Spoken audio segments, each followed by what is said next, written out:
이것은 이스라엘 자손이 가나안 땅에서 받은 기업 곧 제사장 엘라살과 눈의 아들 여호수아와 이스라엘 자손 지파의 족장들이 분배한 것이니라.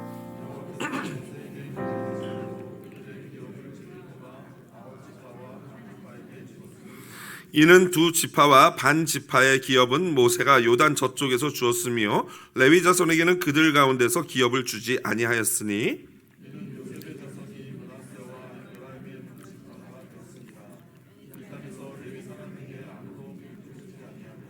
다만 거주할 성읍들과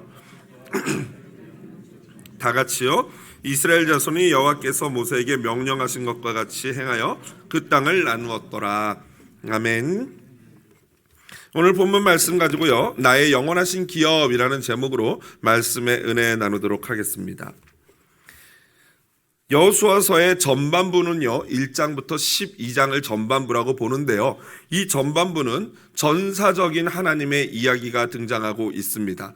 전사적인 하나님, 이스라엘과 이스라엘 위해서 싸우시는 하나님이신데요, 그리고 오늘 우리가 보게 되는 13장부터 21장은요 땅의 주인이신 하나님께서 이스라엘 백성에게 땅을 기업으로 주시는 바로 그러한 이야기들이 등장하고 있습니다.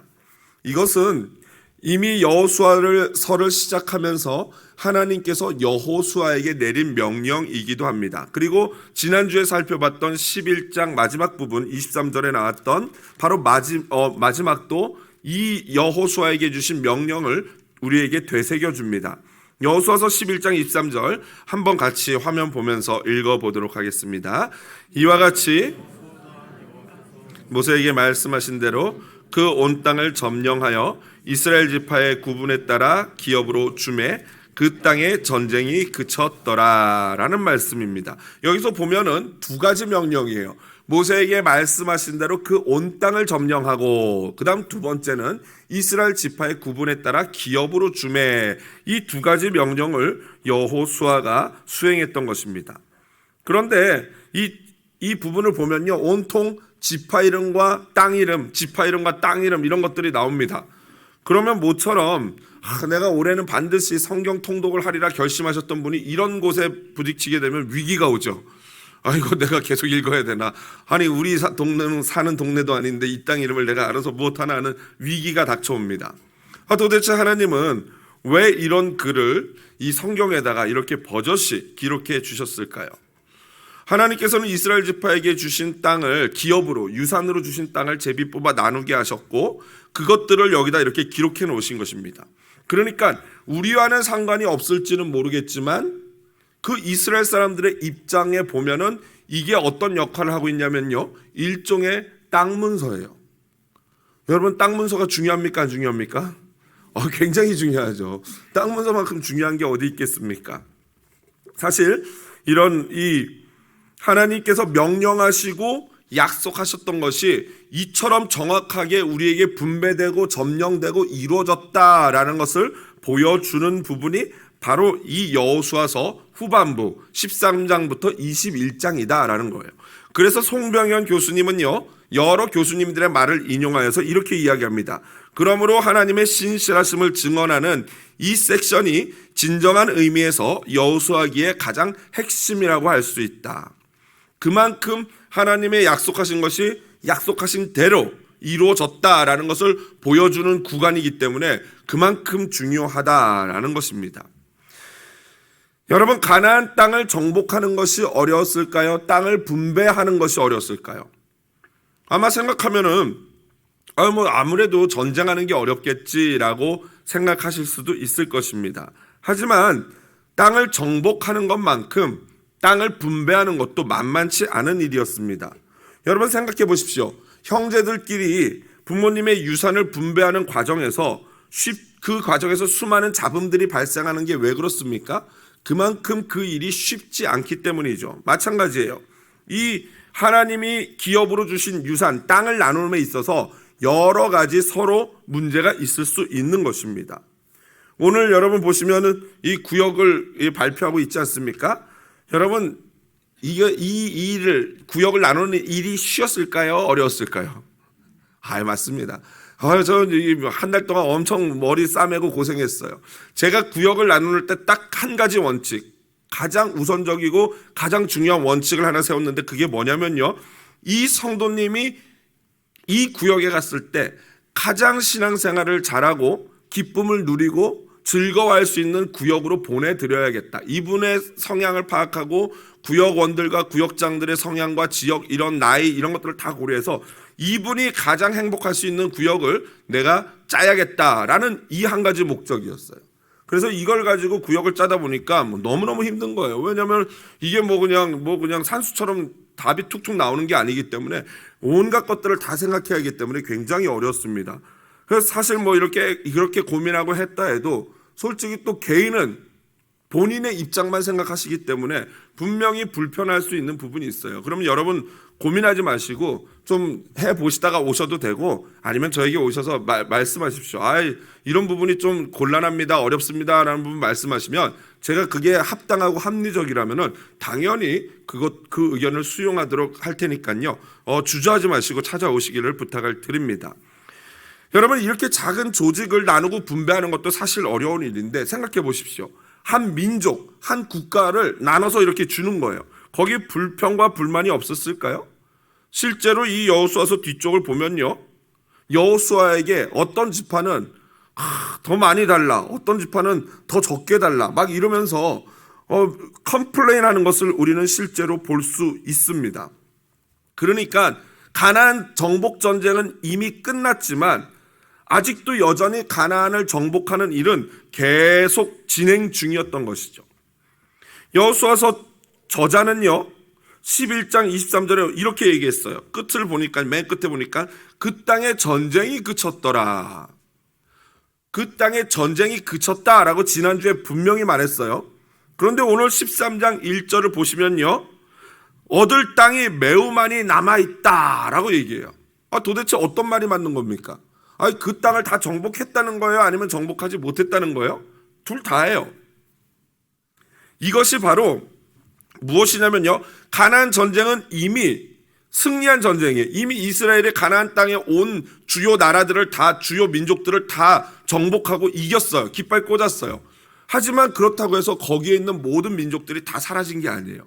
그렇기 때문에 각 지파에게 분류한 대로, 나눠준 대로 사람들이 그 기업을 받은, 그 땅을 받은 대로 거기에 가서 또 각자 국지전이라고 하죠. 전체 전쟁에서 이겼지만 그 지역마다 남아있는 적들을 소탕하는 그 일을 해야 하는 것이죠. 그게 바로 국지전입니다. 그러므로 가나안 전쟁은 이미 승리한 전쟁이지만 또 여전히 우리가 싸워야 되는 그러한 전쟁인 것입니다. 이것은요, 가만히 보면 우리의 영적 전쟁과도 같아요. 우리의 영적 전쟁은 이미 예수 그리스도께서 이기신 전쟁인 줄로 믿습니다. 아멘이시죠? 이겼어요. 하지만 예수 그리스도를 믿는 우리들은 그 예수님이 이긴 전쟁을 우리 역시도 계속 싸워서 나의 승리로 가져와야 돼요. 이것을 신학적으로 뭐라고 표현하냐면요, 구원의 즉각성과 점진성이다 라고 표현해요. 구원의 즉각성, 즉 예수님 믿습니다 하는 순간 이미 구원 받았어요.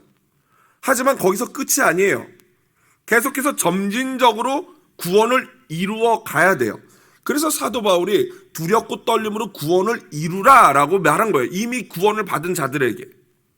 그러므로 구원은요, already 이미 받았지만 not yet, 아직 받지 않은 거예요. 이 두 가지 균형을 잘 잡는 것이 바로 신앙생활이에요.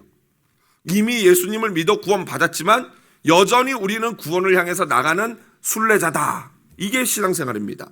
그리고 그것을 보여주는 게 바로 이 여호수아서인 것이죠. 하지만 설교자들이요, 오늘 같은 이 12장, 13장 이런 본문을 다룰 때 이걸 다 다룰 필요가 없어요. 어느 지파는 여기를 차지했고 어느 지파는 여기를 차지해서 여기 땅값이 얼마고 몇 년 동안 했더니 얼마가 올랐고 이러면 제가 이제 리얼터가 되는 거 아니겠습니까? 그렇게 할 필요는 없어요.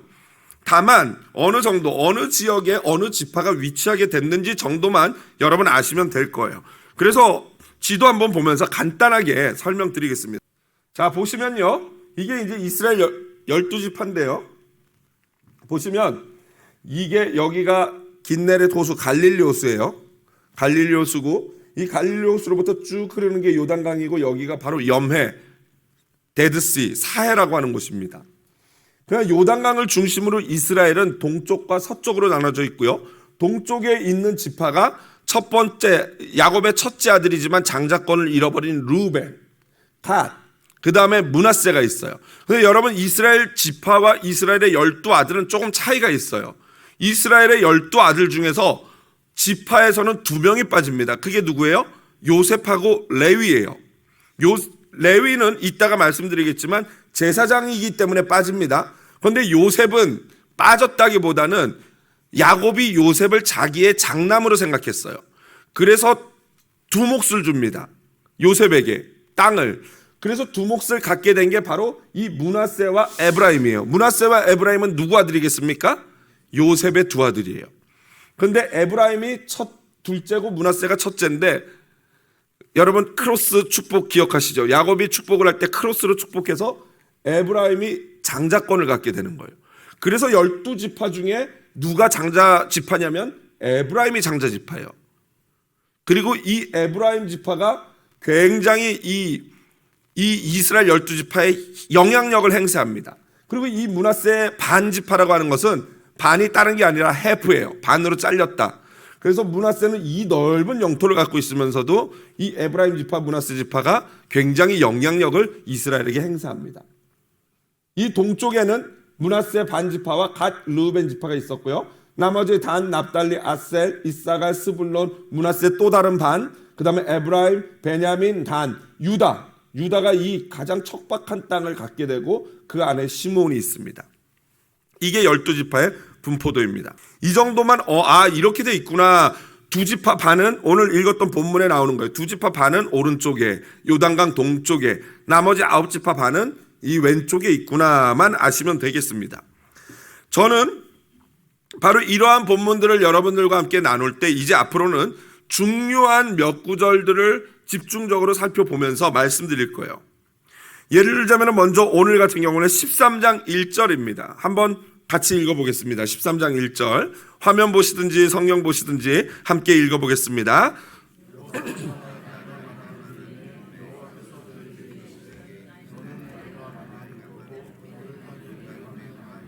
아멘. 여러분 여호수아에게 하나님이 너는 나이가 많아 늙었다. 그리고 얻어야 될 땅은 매우 많이 남아있다 라고 말씀하셨어요. 이때 여호수아 나이가 어느 정도 되었을까요? 그리고 늙었다는 기준은 여러분 무엇일까요? 한국도 요즘 고령화 사회가 되면서 그 티켓, 무료 지하철 티켓 그 나이를 위로 좀 올린다고 하죠. 미국 오니까 식당 가니까 시니어 메뉴가 있는데 55세부터 먹을 수 있다 그러더라고요. 그래서 제가 조금만 있으면 먹을 수 있습니다. 좋습니다. 자, 여호수아 나이가 몇 살 정도 됐을까요?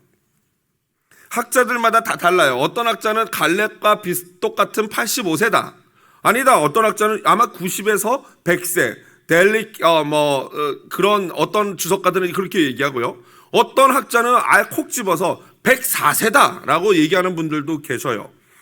이게 꽤 오래된 이야기이기 때문에 사실 정확히 알 수는 없겠죠. 그러나 여호수아가 하나님의 부름을 받고 죽은 나이가 110세입니다. 그러니까 일반적으로 나이가 많고 늙었다 할 때는 아마도 한 100세 정도를 보는 것이 합리적일 것 같아요. 이 역사를 이렇게 쭉 정복사를 이렇게 보면서도 아마 100세 정도 된 것이 가장 합리적이겠다라는 계산이 나오게 됩니다.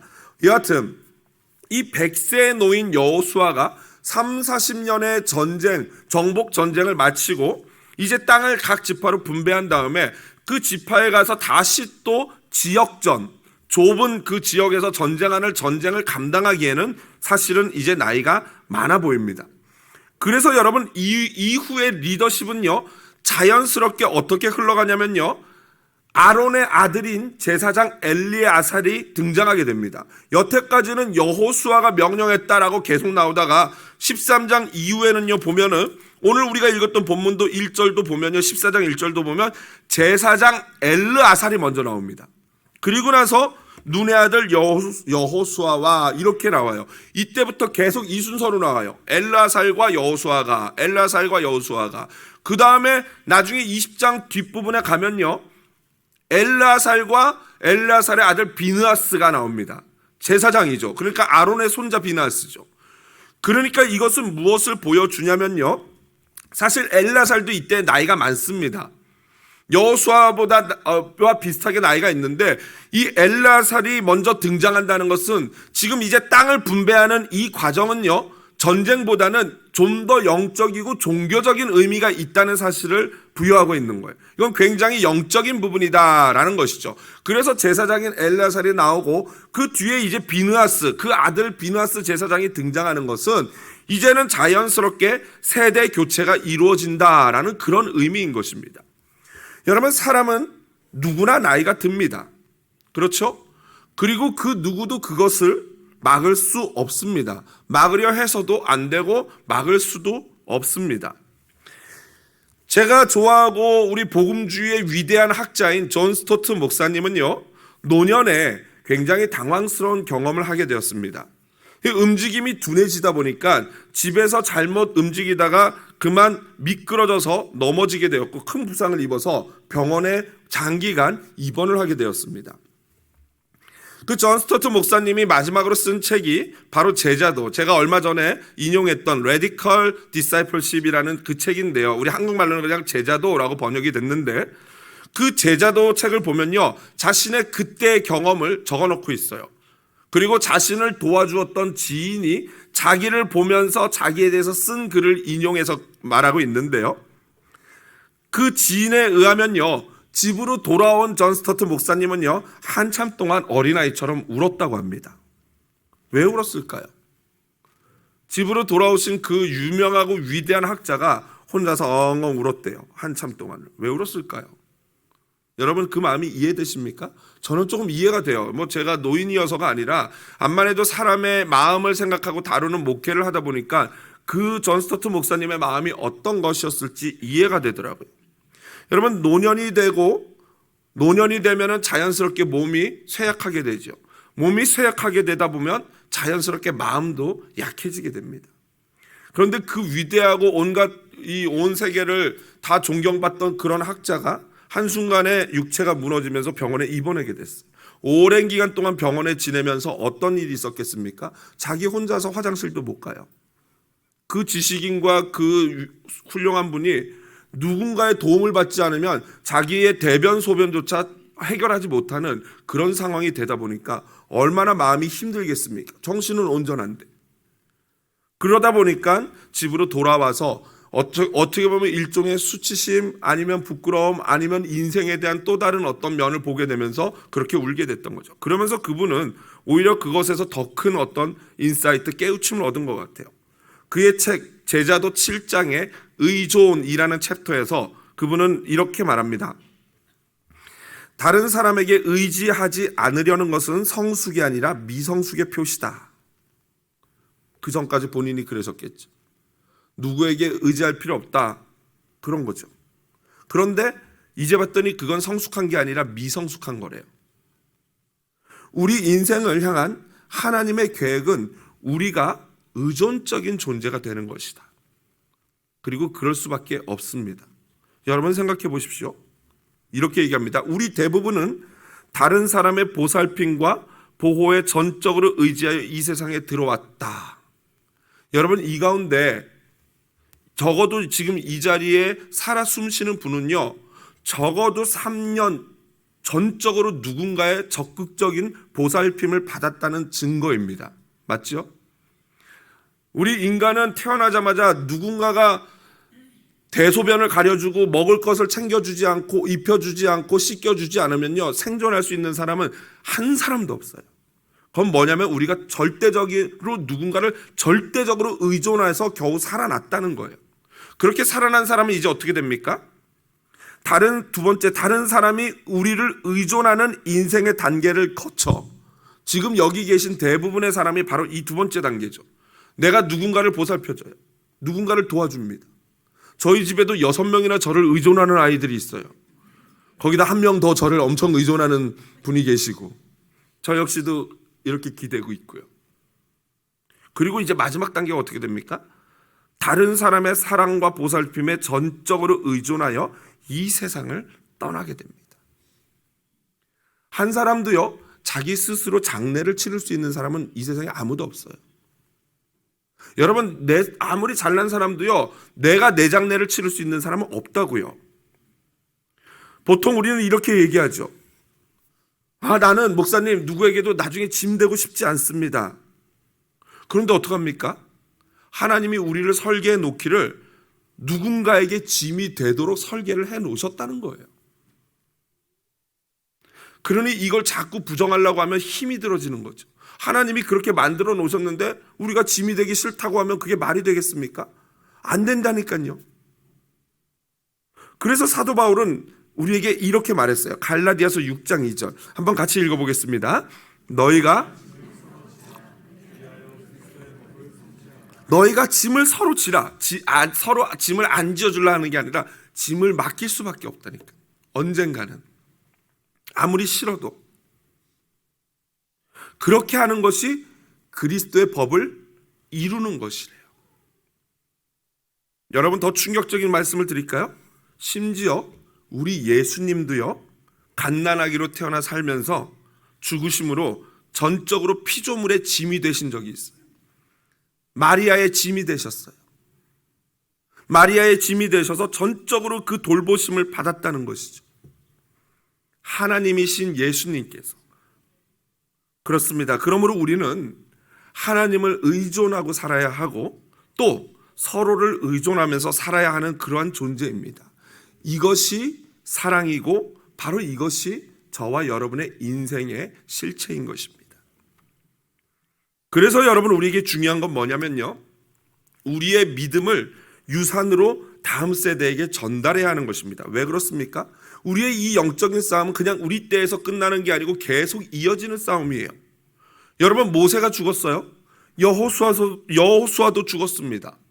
엘리 제사장도 죽고 사무엘도 죽고 다윗도 죽고 다 죽어요. 저와 여러분도 죽습니다. 그러므로 우리는 이 정복 전쟁에, 이 순간 우리에게 맡겨진 전쟁에 최선을 다하고, 그리고 또 다른 하나는 우리 다음 세대에게 이 유산, 영적 전쟁의 유산을 넘겨주어야 하는 것입니다. 여러분, 그래서 우리가 잘 사는 거 굉장히 중요합니다. 잘 사는 것 너무나도 중요한데, 잘 사는 것보다 더 중요한 게 있다면 잘 늙고 잘 죽는 것은요, 훨씬 더 중요합니다. 대부분의 일반적인 사람들은요, 나이가 들면서 점점 어린아이처럼 돼가죠. 이것은 너무나도 자연스러운 일입니다. 누구나 나이가 들면서 점점 어린아이처럼 되어집니다. 그런데 여러분, 그렇다고 해서 우리의 인격과 우리의 신앙이 어린아이처럼 되어서는 안 됩니다. 곤란합니다. 좀 더 고매한 인격이 되어서 넉넉하게 세상을 바라보게 돼야 돼요. 예수 그리스도를 믿는 노인들은, 어른들은 더 고매한 인격을 가지면서 세상을 품을 수 있는 그런 존재가 되어야 됩니다. 그리고 다른 사람들과의 관계를 맺을 때도 옹졸한 관계가 아니라 넉넉한 관계가 돼서 어떤 사람이든지 다 품을 수 있는 그런 분이 진짜 그리스도의 노인인 것입니다. 여러분, 지금까지 이룬 것들 얼마나 귀하십니까? 지금 우리 기성세대, 어른세대들이 이뤄놓은 것, 우리 대한민국 보면요, 말로 다 할 수 없이 너무나도 귀한 것들이, 엄청난 유산이죠. 그런데 이런 것들이 한순간에 무너져 내리게 하면 되겠습니까? 어른세대가 지금까지 받았던 존경과 칭송을 끝까지 받을 수 있는 진정한 여호수아 세대가 되어야 할 줄로 믿습니다. 여러분, 그런데 그게 결코 쉽지 않아요.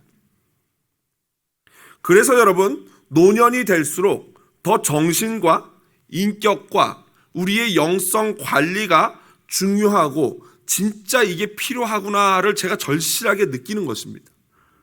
그래서 하나님께서 저에게 주신 비전, 마지막 7년 비전이 뭐라고요? 요람에서 어디까지요? 요람에서 천국까지. 요람에서 천국까지. 제가 모시는 이 모든 성도님들을 끝까지 제가 살아있을 때까지는 천국까지 잘 가실 수 있도록 도와드리고 장례를 치러드리는 이것이 저의 마지막 사명이다라는 거예요. 결국 누군가는 또 저의 장례를 책임져 주겠죠. 우리 어르신들 모든 면에서 젊은 세대들에게 존경받고 칭찬받으면서 천국에 가시도록 돕는 것, 이것이 저의 마지막 꿈이요 비전입니다. 저 역시 마찬가지예요. 여러분, 제가 모든 것이 하나님이 주신 은혜다라는 거 다 잊어버리고 내가 잘나서 뭐라도 된 것처럼 교만 떨고 잘난 척하다가 하나님이 우리 공동체에게 주신 아름다운 유산을 다 까먹는 일은 있어서 되겠습니까? 절대 있어서는 안 될 일이죠. 그러므로 여러분의 목사인 저를 위해서 여러분이 밤낮 주야로 눈물로 기도해 주셔야 하는 것입니다. 제가 이뻐서가 아니라 여러분, 그렇게 되면 우리 공동체는 완전히 망하는 거예요. 여러분, 사탄이 우리 교회에서 딱 한 사람 공격하라고 하면 누구 공격할 것 같습니까? 저예요. 저만 넘어뜨리면 교회 그냥 금방 이 풍비박산 나고 흩어지고 서로 싸우고 새로운 담임 목사 오시고 이러면서 막 조각 날 거니 뻔하니까요. 그러니까 여러분들이 저를 위해서 밤낮 주야로 눈물로 밉든지 곱든지 기도해 주시기를 부탁을 드립니다. 여러분, 이 시간 서로 이렇게 축복하기를 원합니다. 우리 모두 끝까지 예수 잘 믿고 주신 믿음의 유산 잘 관리하고 다음 세대에게 우리의 이 믿음의 유산을 잘 전수해주고, 그리고 여러분 천국에서 만납시다. 아멘이시죠? 일부 예배 때부터 얼마나 마음에서 이렇게 눈물이 흐르는지 모르겠어요. 서로가 서로를 그렇게 귀하게 여기고 불쌍히 여기고 품어주고 좀 넉넉한 어른이 되고 다음 세대를 이끌어주고 다음 세대는 어른을 존경하는 그런 아름다운 공동체 되기를 원합니다. 우리 한번 서로 옆에 분에게 축복해 주는데요, 이거 다 읽으려면은 좀 길어요. 그러니까 옆에 분 손 꼭 잡고 허그하실 수 있는 분은 허그해 주시면서 이렇게 인사합시다. 마지막만, 천국에서 만납시다. 천국에서 만납시다. 천국에서 만납시다. 제발 천국에서 만나기를 부탁을 드립니다. 이것은 우리 모두에게 엄청난 축복인 줄로 믿습니다. 이렇게 축복된 삶과 대조되는 인생이 오늘 본문에 등장하는데요, 13장 22절입니다. 같이 한번 소리내어 읽어보겠습니다. 이스라엘 자손이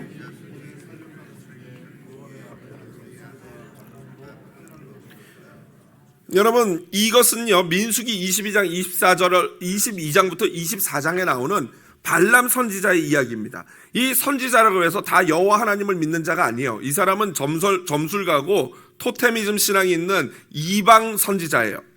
그런데 모압의 왕인 발락이 이 발람 선지자에게 청탁을 합니다. 뇌물을 줘가지고 꼴 보기 싫은 저 이스라엘을 저주 좀 해주세요 라고 해요. 그래서 처음에는 안 되는데 하다가 뇌물을 받고 발람이 저주를 하러 갑니다. 그런데 저주를 하러 가는데 가만히 보니까 이 돌담으로 막힌 딱 좁은 골목길 저쪽에 천사가 칼을 들고 죽이려고 서 있거든요. 그런데 이 우매한 선지자의 눈에 그게 안 보여요. 그런데 누가 봅니까? 그의 나귀가 봐요. 그 나귀가 입이 열려서 이 나귀가 그 선지자를 자기 주인 살리려고 안 가고 버텨요. 그러니까 선지자가 막 때려요. 그러니까 이 나귀가 자기 이 배로 벽에 자기 주인의 발이 있지 않습니까? 싹 문댑니다. 그러니까 얼마나 아파요. 이 선지자가 열받아가지고 내려가지고 칼 꺼내서 너 이놈 오늘 나한테 죽었어 하니까 하나님이 그때 나귀의 입을 열어주십니다. 내가 언제 한 번도 이런 적이 있어요? 하니까 선지자가 얼마나 놀랐겠어요. 저 같으면 놀라 자빠질 것 같은데 선지자가 나귀하고 대화를 합니다. 이놈이 죽고 싶어서 그러냐 그랬더니 이 나귀가 막 얘기를 하니까 그때 눈이 열리면서 천사가 칼을 들고 자기를 죽이려고 했던 걸 보게 됩니다. 여러분, 이건 믿거나 말거나예요. 저는 믿지만 제자 훈련할 때 보니까 어떤 우리 집사님은요, 이 본문을 우리가 같이 묵상할 때 그러더라고요. 나는 하나님이 천지 창조하신 건 믿겠는데 나귀가 말한 거는 못 믿겠어요. 이러더라고요. 아니, 어떻게 천지 창조를 믿는데 나귀가 말한 걸 못 믿을까? 라는 생각이 들었는데 그분이 올해 이제 또 구역장으로 파송을 받았습니다. 믿음이 성장해서 훈련을 받고 파송을 받게 됐어요. 여하튼 이 발람이 그래서 결국에는 하나님이 그래도 가라고 해가지고 가서 이제 너는, 하나님이 그렇게 얘기합니다. 너 가서 너는 이제 네 맘대로 말하지 말고 내가 시키는 말만 해 하고 보냅니다. 이제 발락 왕과 함께 산 위에서 이스라엘을 저주하려고 손을 들고 기도하는데 하나님이 그때 성령이 임하셔요. 그래서 저주가 아니라 축복이 나옵니다. 그러니까 발락 왕은 이제 막 화가 나가지고 아니 왜 저주를 하는데 왜 축복을 합니까? 다시 또 했는데 또 축복을 해요. 그렇게를 4번을 하게 됩니다. 그래서 하나님이 완전 역전을 시켰어요. 그런데 이 발람이라는 이 사람이 그 나중에도 또 아주 못된 짓을 해가지고 꾀를 발휘해서 어떤 일이 벌어지냐면요, 발람 때문에 이스라엘 백성들이 음행을 저지르게 되고 그러므로 말미암아 수만 명이 연병으로 죽게 됩니다. 한번 읽어볼까요? 민수기 31장 16절입니다. 같이 읽어보겠습니다.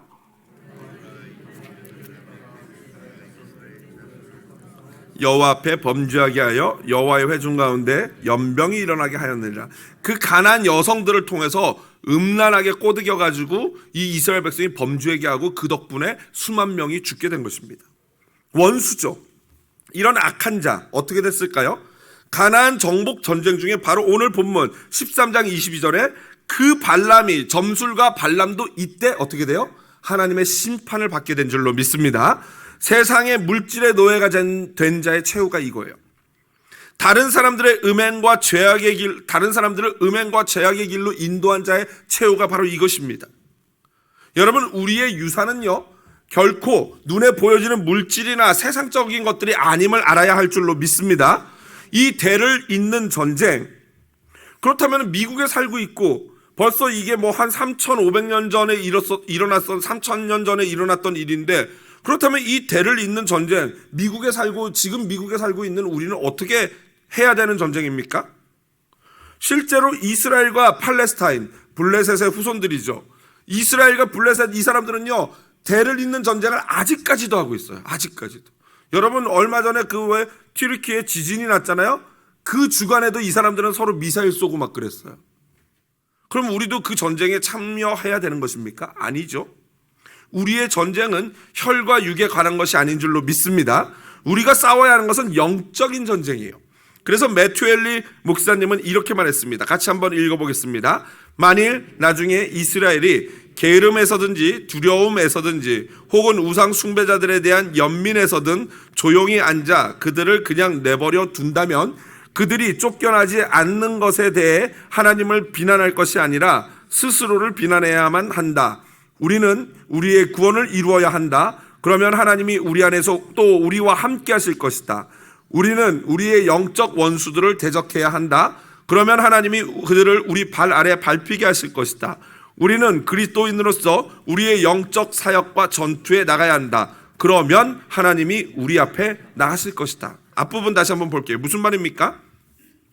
만일 이스라엘, 즉 믿는 우리들이 영적으로 게을러서든 두려워서든 혹은 그 이상한 사람들 사고를 가진 그런 악한 영들에게 대해서 연민을 갖든 조용히 앉아서 그들을 내버려 둔다면, 즉 영적 전쟁하지 않고 그냥 좋은 게 좋은 거야 라고 그냥 머문다면은 그들이 쫓겨나지 않고 우리 가운데 머물면서 계속 우리를 힘들게 할 거라는 거예요. 그럴 때 우리가 하나님께 하나님 내 인생이 왜 이렇게 어려워요? 라고 불평하지 말라는 거예요. 왜? 네가 그들과 싸워서 이기지 않았기 때문에 그 어려움이 있는 거 아니냐라는 거예요. 책임이 우리에게 있다는 거예요. 그래서 하나님이 약속하신 것은 우리는 우리의 구원을 스스로 이루어야 하는 거예요. 하나님이 이미 구원하여 주셨지만 그것을 쟁취하는 것은 우리예요. 그렇게 우리가 나갈 때 하나님이 우리 안에서 우리와 함께 일하실 줄로 믿습니다. 또 우리는 영적 원수들을 대적해야 싸워야 돼요. 그렇게 싸우면 하나님은 그들을 우리 발 아래 밟히게 하실 거예요. 그리고 우리가 그리스도인으로서 우리의 영적 사역과 전투에 나가면 하나님 역시도 우리 위에 앞서 나가시며 우리와 싸워 주실 줄로 믿습니다. 오늘 우리의 이 영적 전쟁에 대해서 오늘 마지막으로 레위 지파에게서 그 인사이트를 얻을 수 있어요. 오늘 보니까 13장 14절에 이렇게 나와 있어요. 오직 레위 지파에게는 여호수아가 기업으로 준 것이 없으니 이는 그에게 말씀하신 것과 같이 이스라엘 하나님 여호와께서 드리는 화제물이 그들의 기업이 되었다 라고 나와요. 또 13장 33절 보시면요, 오직 레위 지파에게는 모세가 기업을 주지 아니하였으니 이는 그들에게 말씀하신 것 같이 이스라엘 하나님 여호와께서 그들의 기업이 되셨다. 그리고 마지막으로 같이 한번 읽어볼까요? 우리 오늘 읽었던 바로 14장 3절 4절입니다. 같이 한번 읽어보겠습니다. 이 두 지파와 반지파의 기업은 모세가 요단 저쪽에서 주었으며 레위 자손에게는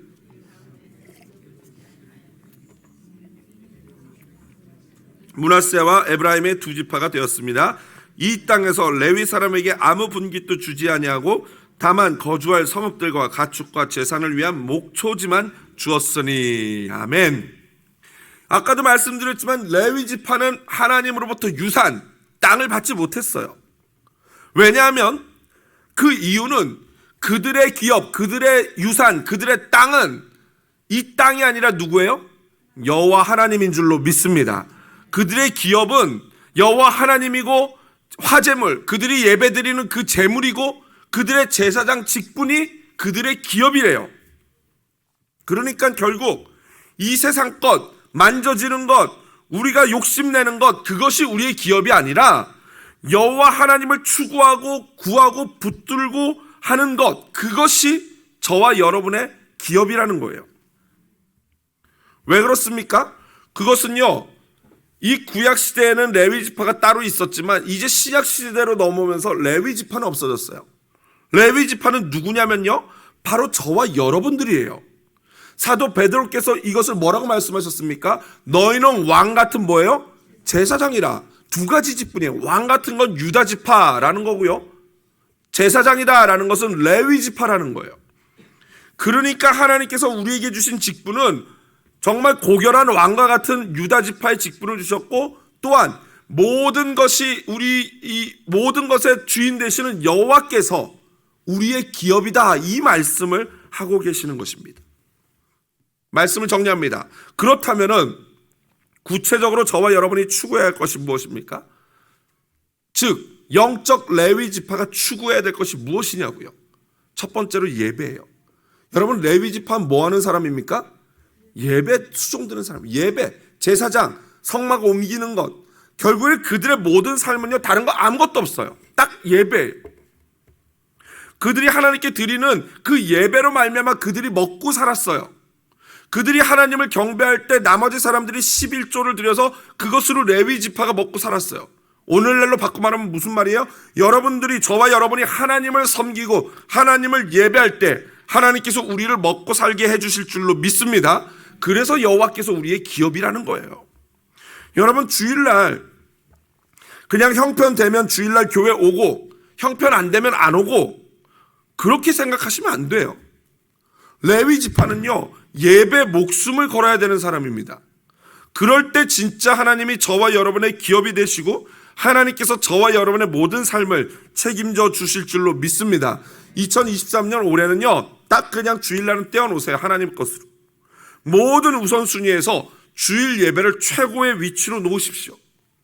마지막 두 번째로, 우리 영적인 레위 지파, 현 시대의 레위 지파라고 할 수 있는 이 그리스도인들이 해야 될 건 뭐냐?